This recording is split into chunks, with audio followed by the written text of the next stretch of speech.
کیونکہ حدیث میں آتا ہے کوئی پیغمبر ایسا نہیں ہے ایسے نہیں ہے جنہوں نے بکریاں نہ چرائی ہوں.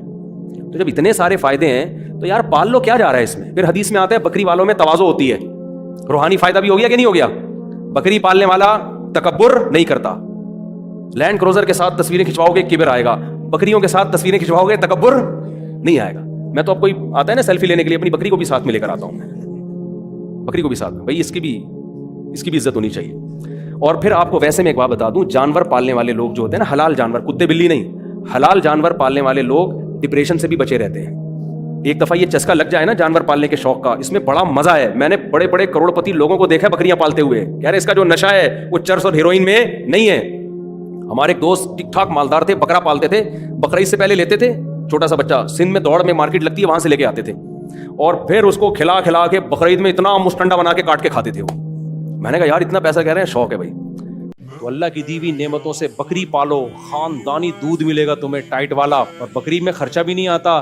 گھر میں جو ویسٹیج ہو رہا ہے بکری کے سامنے لا کے رکھ دو. بکری غصہ نہیں کرتی, کیا گلے ہوئے ٹماٹر لے آئے میرے سامنے. بچوں کے تو غصہ کرتے ہیں. سب ہمارا ویسٹیج جاتا کس کے پیٹ میں ہے, بکری کے پیٹ. ضائع ہونے سے بچ جاتا ہے, اتنی خوشی ہوتی ہے. چلو بکری نے کھایا, وہ دودھ بن کے آیا, نکالا, پی گئے. مزہ نہ آئے پیسے واپس. کیا خیال ہے, بکری کبھی ناشکری بھی نہیں کرتی, کبھی نہیں کہہ رہی مہنگائی ہو رہی ہے, لوڈ شیڈنگ ہو رہی ہے, یہ ہو رہا ہے, وہ ہو رہا ہے. جب بکری کو جاتا ہوں ویلکم کرتی ہے, آئیے تشریف لائیے. دمبا بھی ہمارا ایسے ہی کھڑا ہوتا ہے, ایسا گول مٹول سا ہو گیا. میں کہتا ہوں بس کر, پھٹ نہ جائے گا.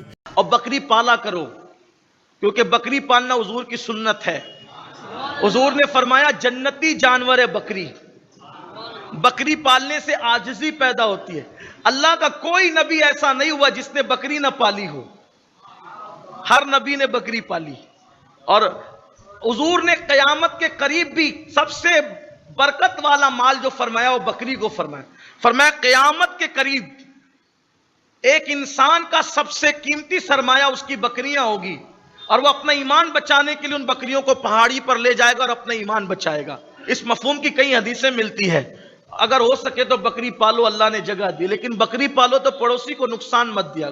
بکری پالتے ہو, پڑوسیوں پہ احسان کرتے ہو, پیشاب اس کے آنگن میں, لید اس کے آنگن میں, گوبر اس کے, یہ کوئی بکری پالنا. بھئی بکری پالی سنت سمجھ کر اور پوری دنیا کو تکلیف پہنچا رہے ہو, ایسا نہیں. پڑوسی کو تکلیف نہیں ہونا چاہیے, کیونکہ حدیث میں آتا ہے کوئی پیغمبر ایسا نہیں ہے ایسے نہیں ہے جنہوں نے بکریاں نہ چرائی ہوں. تو جب اتنے سارے فائدے ہیں تو یار پال لو, کیا جا رہا ہے اس میں. پھر حدیث میں آتا ہے بکری والوں میں تواضع ہوتی ہے. روحانی فائدہ بھی ہو گیا کہ نہیں ہو گیا. بکری پالنے والا تکبر نہیں کرتا. لینڈ کروزر کے ساتھ تصویریں کھنچواؤ گے کبر آئے گا, بکریوں کے ساتھ تصویریں کھنچواؤ گے تکبر نہیں آئے گا. میں تو اب کوئی آتا ہے نا سیلفی لینے کے لیے, اپنی بکری کو بھی ساتھ میں لے کر آتا ہوں. بکری کو بھی ساتھ میں, بھائی اس کی بھی عزت ہونی چاہیے. اور پھر آپ کو ویسے میں ایک بات بتا دوں, جانور پالنے والے لوگ جو ہوتے ہیں نا, حلال جانور, کتے بلی نہیں, حلال جانور پالنے والے لوگ ڈپریشن سے بھی بچے رہتے ہیں. ایک دفعہ یہ چسکا لگ جائے نا جانور پالنے کے شوق کا, اس میں بڑا مزہ ہے. میں نے بڑے بڑے کروڑ پتی لوگوں کو دیکھا بکریاں پالتے ہوئے. یار اس کا جو نشہ ہے وہ چرس اور ہیروئن میں نہیں ہے. ہمارے ایک دوست ٹھیک ٹھاک مالدار تھے, بکرا پالتے تھے.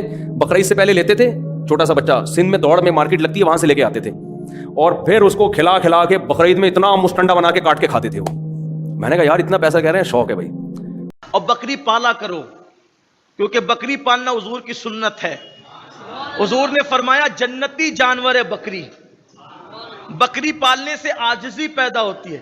اللہ کا کوئی نبی ایسا نہیں ہوا جس نے بکری نہ پالی ہو, ہر نبی نے بکری پالی.